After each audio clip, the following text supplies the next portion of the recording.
जय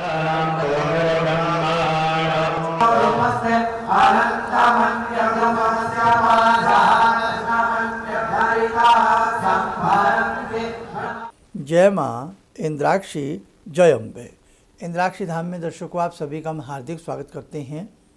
आइए इस विशेष अंक में हम बात करते हैं महालक्ष्मी व्रत के समापन के बारे में, साथ ही जीवित पुत्री का जो व्रत है इसके बारे में भी इस अंक में हम चर्चा करने वाले हैं। 14 सितंबर दिन रविवार, उस दिन जीवित पुत्रिका का व्रत है और साथ ही उस दिन महालक्ष्मी के व्रतों का भी समापन हो रहा है, क्योंकि ये व्रत भाद्र पक्ष के शुक्ल पक्ष की अष्टमी से प्रारंभ हुए थे और ये आश्विन मास के कृष्ण पक्ष की अष्टमी तक रहते हैं। तो संडे की अष्टमी भी है, उसी दिन ये दोनों व्रत पड़ रहे हैं। लक्ष्मी जी के व्रत का समापन होगा। हमें कैसे करना चाहिए, सारी जानकारी इस अंक में देंगे। आइए पहले आज का हम पंचांग देखें। 12 सितंबर सन 2025 दिन शुक्रवार, संवत 2082, आश्विन मास कृष्ण पक्ष, तिथि आज पंचमी है, नक्षत्र भरणी, राहु काल 10:30 से 12, दिशा शूल पश्चिम दिशा। अब देखिएगा 16 दिन का जो महालक्ष्मी का ये व्रत होता है, इस व्रत में शुरू में एक 16 सूत्रों से आवेशित करके एक सूत्र तैयार किया जाता है और जो अपने दाहिने हाथ में बांध लिया जाता है। जब ये 16वां दिन आता है, यानी कि 14 तारीख को, 14 सितंबर को, महालक्ष्मी का बहुत वैभव के साथ, प्रेम के साथ आप उनका पंचधूप से, साथ ही षोडशोपचार से या पंचोपचार से नाना भांति के सुगंधित धूप द्रव्य अर्पण करते हुए उनका आप पूजन करें। जो आपने हाथ में धागा बांधा है उस धागे को खोल करके उनके श्री चरणों में रख दें और उसी के साथ साथ 16 आटे के दीप बनाएं और 16 आटे के जो दीप आपने बनाए हैं उनमें उनको भगवती महालक्ष्मी का ध्यान करते हुए 16 के 16 दीपों को एक एक बत्ती ऊर्ध्वगामी बत्ती का दीप जलावें और उन 16 के 16 दीपों को अच्छे से प्रज्वलित कर दें। उसी के साथ साथ जो भी आपसे दान दक्षिणा बन पड़े आप ब्राह्मण के निमित्त दें। भगवती महालक्ष्मी को भोग आदि लगा करके आप ब्राह्मण को भी भोजन करा सकते हैं, पक्षियों में दाना डाल सकते हैं, गौ माता की सेवा कर सकते हैं और दिन में चलते फिरते उठते बैठते ओम श्रीम श्रई नमः या ओम महालक्ष्मी नमः या ओम ऐं ह्रीं महालक्ष्मी नमः, किसी भी लक्ष्मी जी के बीजात्मक मंत्र से या कोई भी आपको महालक्ष्मी का मंत्र याद हो या जिस मंत्र को आप पढ़ रहे हो, पढ़ रही हों, उसी मंत्र को अनवरत तरीके से 14 तारीख को आप लोग जपते रहना। उसी के साथ साथ कुछ के यहाँ प्रचलन है कि वो सुहागनों के लिए कुछ ना कुछ रिबन, बिंदी, कुछ इस प्रकार के भी सामान देते हैं। जैसे आपने वैभव लक्ष्मी के व्रत में सुना हो, तो उस प्रकार से भी कुछ आप किसी को देना चाहें तो आप कर सकते हैं, कोई इसमें दिक्कत वाली बात नहीं है। और ये आपका व्रत समापन माना जाता है। अब बहुत लोगों के मन में ये बात आएगी कि इधर श्राद्ध चल रहे हैं, इधर ये व्रत है। नहीं, ये अक्सर ऐसे ही हमेशा प्रपाटी आएगी और आती रही है, आती रहेगी। श्राद्धों में ही इसका समापन होता है। आश्विन मास के कृष्ण पक्ष की अष्टमी तो हमेशा श्राद्धों में ही आएगी, सोचने की बात है। तो इसमें भगवान की पूजा में, भगवान की भक्ति में कदापि किसी प्रकार का कोई डर भय नहीं होता है। आप आराम से अपने अच्छे से व्रत का उद्यापन करें, उसको समापन करें। 14 तारीख को ही जीवित पुत्रिका का व्रत है। ये जीवित पुत्रिका का जो व्रत रखा जाता है, इसे जीव पुत्रिका भी कहते हैं, जीवित पुत्रिका भी कहते हैं, कि ये अपनी संतान के यश वर्धन के लिए, अपनी संतान की आयु वर्धन के लिए ये व्रत रखा जाता है। बहुत अपने जो भी आपके इष्ट हैं, जिन्हें आप पूजते हैं, जिन्हें मानते हैं, उन्हीं को धूप दीप दे करके पंचोपचार विधि से उनका पूजन करें, प्रणाम करें और अपने बच्चों की कुशलता के लिए, उनके वैभव पूर्ण जीवन के लिए, उनकी दीर्घायु के लिए जगत जननी जगदम्बा से आप प्रार्थना करें। बाकी आपके कुल में जिस प्रकार की परिपाटी चली आ रही हो उसे आप करें। यह व्रत हमेशा जब भी करें जीवित पुत्रिका का, इसमें सूर्य उदय व्यापनी ही अष्टमी ली जाती है, इसमें वो अष्टमी होनी चाहिए।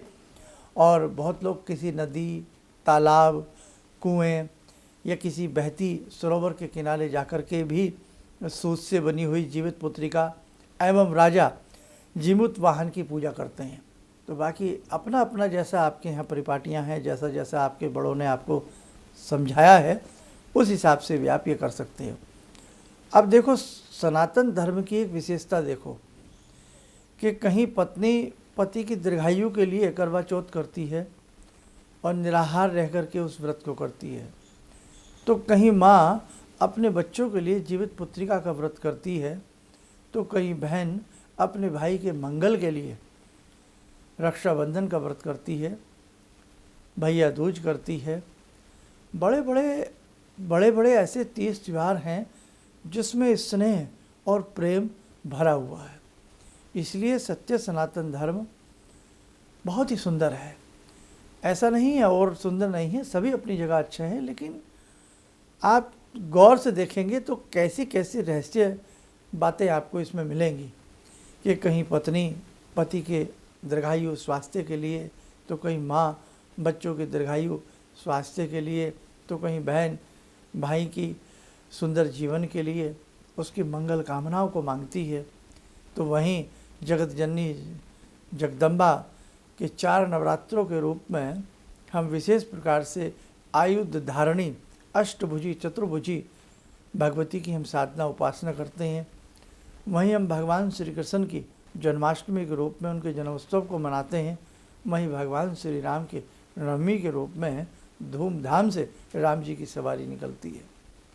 कहने का भाव, अगर बहुत प्रेम से बहुत ध्यान से आप सब इन बातों को करेंगे तो जीवन में उद्धार होना तय है।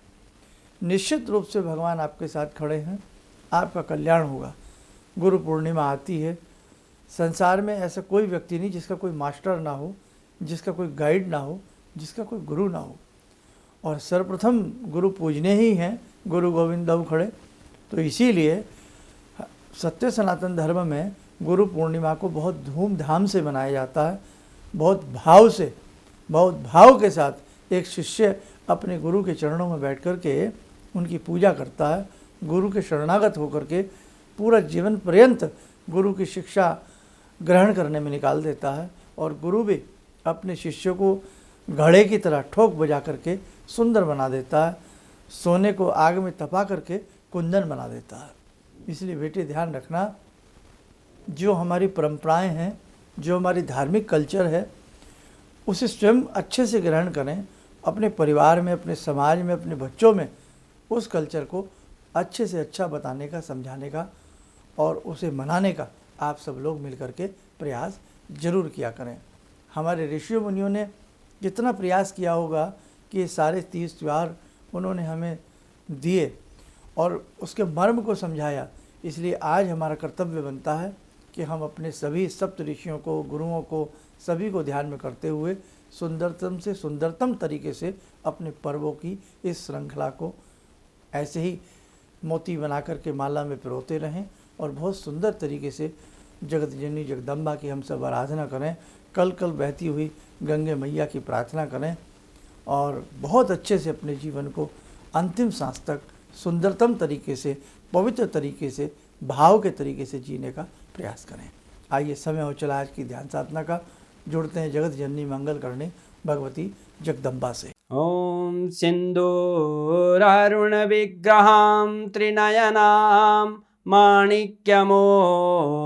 स्फुरात् स्तारानायकशेखरं स्मितमुखी भापेन वक्षोरुवां पाणिभ्यामलपूर्णरत्नचषकां रत्नोत्परां बिभ्रति सौम्यां रत्नघटस्थरक्तचरणां ध्यायेत् पराम् अम्बिकां खड्गं चक्रगदेषु चापपरिगान् शूलम्बुशुण्डिं शिरा शङ्खं समदधतीं करे स्त्रीनयनां सर्वाङ्गभूषावृतां नीलास्मद्युतिमास्य पाददशकां सेवे महाकालिकां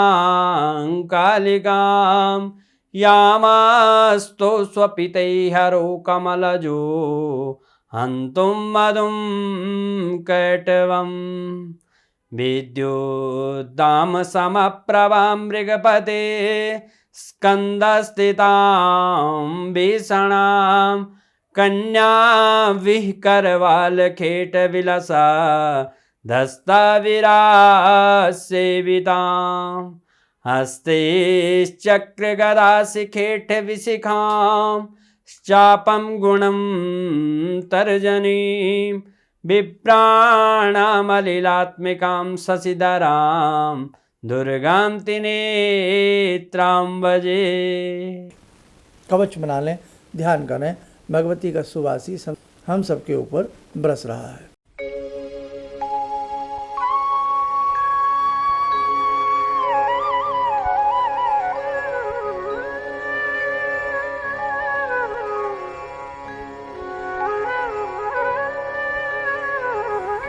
ओम बोलते हुए नेत्र खोलें, सामान्य हो जाएं। देखो साधकों, दीपावली तक अब बहुत सारे तीज त्यौहार हैं, नवरात्र भी आएंगे। अब हम आपके संग यूं ही बने रहेंगे, पहले से पहले ही आपको जानकारी देने का प्रयास करेंगे और आप भी कुछ ना कुछ अच्छे से अच्छा करने का प्रयास करते रहें। आप स्वस्थ रहें, सुखी रहें। इन्हीं शुभकामनाओं के साथ हम अपनी वाणी को विराम देते हैं। जय जय अम्बे। गुरु जी से मैं तब से जुड़ा हूँ जब से वो एक चैनल आती थी P7, उसी से मैं जुड़ा हुआ था। और गुरुदेव से हमारी जब मुलाकात हुई तो मैं आश्चर्यचकित रह गया जब उन्होंने हमसे बताया कि आपके साथ ऐसे ऐसे हुई। तो मैं इतना आश्चर्य हो गया कि इन्हें कैसे मालूम, और इतना बढ़िया इन्होंने बताया जिसके वजह से मैं आज तक उनसे प्रभावित हूँ। और इनका बताने का शैली वगैरह इतनी बढ़िया है जो हम अपने क्लास के टीचर से भी उतना बढ़िया नहीं समझ पाते थे। ये हमें बहुत पसंद आई। और दूसरी बात कि इनके साथ जितने भी मैं जब से जुड़ा रहा, जो भी समस्या आई, मैं बहुत ही अच्छा तरह से मेरे सॉल्व होते चले गए। और आज तक मैं उनके आशीर्वाद से मैं बहुत सुखी हूँ। और मैं यही कहूँगा, सभी लोगों से आग्रह करूँगा कि ये पहले इनकी बात करें, समझें। देखिए कैसे उन्होंने अपना रूप दिखाया और मैं इनसे बहुत प्रभावित हूँ और मुझे बहुत ही फायदा हुआ है। किसी भी समस्या के समाधान के लिए मिले प्रसिद्ध हस्तरेखा एवं वास्तु विशेषज्ञ प्रोफेसर धर्मेंद्र शर्मा जी से। नोट: शिविर में भाग लेने हेतु एवं व्यक्तिगत रूप से मिलने के लिए कॉल करने का समय सुबह 10 बजे से शाम 6 बजे तक। हमारे विभिन्न ज्ञानवर्धक कार्यक्रम देखने के लिए आप हमें अभी सब्सक्राइब करें, बेल आइकन को प्रेस करें ताकि आप देख सकें हमारा कार्यक्रम सबसे पहले। और अधिक जानकारी के लिए फेसबुक पेज को लाइक करना न भूलें।